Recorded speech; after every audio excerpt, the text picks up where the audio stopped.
Supporters of solar energy rallied at SDG&E headquarters today, protesting what they say is greed on the part of the utility company. They are upset that SDG&E and other companies are trying to reduce the amount of money rooftop solar customers are paid for their excess electricity. CBS News 8's Steve Price is live in Kearney Mesa with more on this controversy. Steve?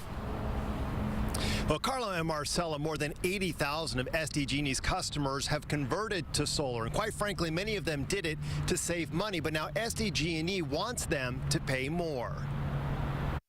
We won't let corporate greed stop our clean energy. About 100 protesters outside SDG&E headquarters Wednesday. CEQC, say no to SDG&E. Fighting to keep financial incentives for families and businesses that have converted to solar. So we're here for one simple purpose. That purpose is to save rooftop solar. Are you in? The California Public Utility Commission voted 3-2 in January to keep what's called net metering. That's a policy that pays rooftop solar customers retail rates for the excess electricity their systems send back to the grid. But SDG&E and other Southern California utilities are now asking the PUC to change that ruling so the utilities only have to pay much lower wholesale rates. It's a threat to their monopoly. County Supervisor Diane Jacobs says SDG&E is just mad because they make a lot less money off solar customers. But SDG&E says the real problem is that when solar customers pay less, non-solar customers are forced to make up the difference.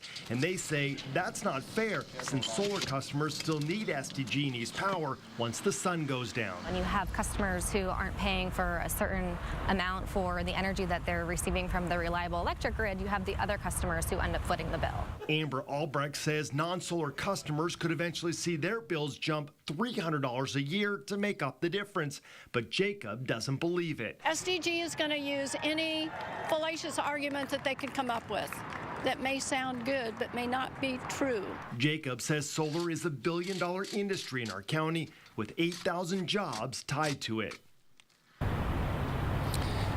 And Jacob fears that many of those jobs will be lost if there's no longer a financial incentive for new folks to get solar. Marcella?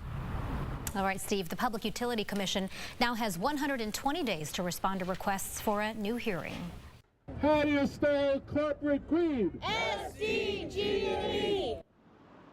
Environmental groups, solar advocates, and elected officials rallied outside of SDG&E's corporate headquarters today to protest the utility company's stance on net metering. They say SDG&E is being greedy in its fight against its own watchdog, the California Public Utilities Commission. Protesters say SDG&E is using ratepayers' money to fight back against the commission's decision on the future of solar.